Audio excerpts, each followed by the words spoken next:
In tonight's Corner Office, turning your dream into reality. Many of us work 9 to 5, yet desire another career path. No one knows this more than our next guest, Dr. Jay Rubens. After more than a decade as a dentist, Dr. Rubens turned his true passion into big profit. He launched a line of hand sanitizers with a twist, and he's here to tell us all about it and why it is never too late to change careers. Jay, welcome to Arise Exchange. Well, thank you very much for having me here. I appreciate it. You were a dentist for a very long time. I was. And then you made a significant change. So walk us through why you decided to do that and how you sort of came up with the guts to walk away from a good practice. Well, I was entrepreneurial in my blood from when I was a kid with all the different jobs that I had, et cetera. But I was never really as passionate as I wanted to be about being a dentist, but I enjoyed building the practice itself. Mm-hmm. So I started my practice from one patient all the way up, and I grew it to thousands of patients. But again, I wanted to get into the business world. So, and the key, by the way, is you still had to show up to work every day to make money. I did. And there's a line that you're not really running a business if you have to show up to work every day. Well, that's true. That's true. And for me, I'm a passionate person, so I really wasn't feeling it. Mm-hmm. Even though I had a very large practice, it was very lucrative. You know, there were things, but the things weren't doing it for me emotionally. So I happened to be in a hospital once and working at a dental clinic, and I saw that people really weren't washing their hands. Mm-hmm.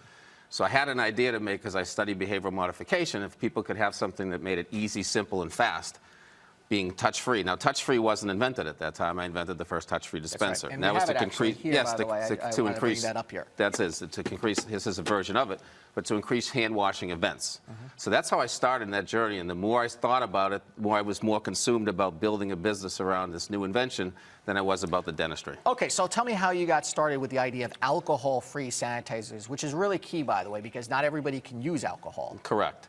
So that was the beginning of it, the genesis of pulling it through. I built the business that's still in existence today, 24 years later, the touch-free dispenser business. And the alcohol products came out, and I couldn't use them on my hands. They just made my hands dry and crack. Because of certain sensitivities in the market with competition, all I can talk about is myself, and I couldn't use the alcohol products, so I started thinking about an alcohol-free. And in 1997, this was the epiphany for me.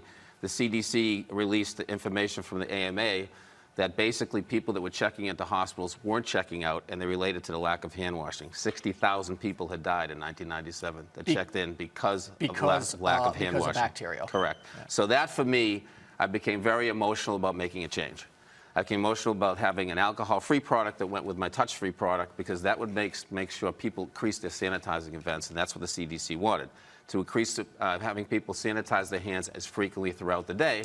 But how do you do that if your hands, like me, were dry and cracked? And also, I have read, and you could correct me if I'm wrong, but yes, when they contain certain antibacterial, it reduces our immune system a little bit, though. Well, it could if it goes systemically, meaning inside your body. Now, the way our products work, alcohol-free works, it's called Benzalkonium Chloride. It's what's in eye drops and nose sprays, but it's blended into a hand sanitizer, so it works with the natural oils of the skin. So when you work with the oils of the skin, you don't strip it away, which means you can't get it into the bloodstream. So did you have trouble finding backers to do this? How did you I mean, because first you got to make the thing, you got to raise some money to do it, and then you got to get it into the stores, and you know that it's the big companies that control the pipeline into the retailers. It's a journey. You just have to be persistent. You have to have high integrity.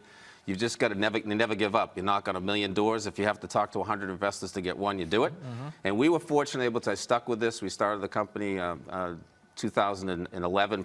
Previous to that, I had some research and development that was done, but now we're in 6,400 Walgreens. You're in Walgreens, you're in Safeway, you're in Albertsons, and we have very close to two major licenses. Do you find that you constantly have to reinvent the brands a little bit, or put new brands out there to sort of keep the public's attention? Well, that's a great question. We do do that with our brands. We're branching out now. We have a pen-sized sprayer, but now we have a product for safe paws for pets. Because a lot of times you come in, you have mud on your feet, and you wipe the feet off, the dog comes running into the house. Sure.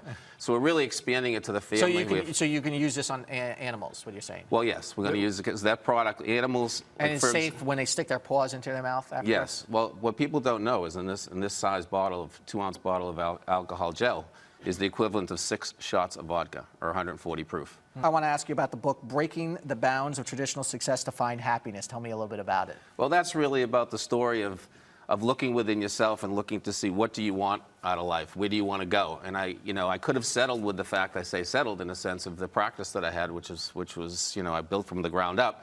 But I wasn't happy getting up every morning. In fact, it was very, very difficult to get in and go to work because I didn't enjoy what I was doing.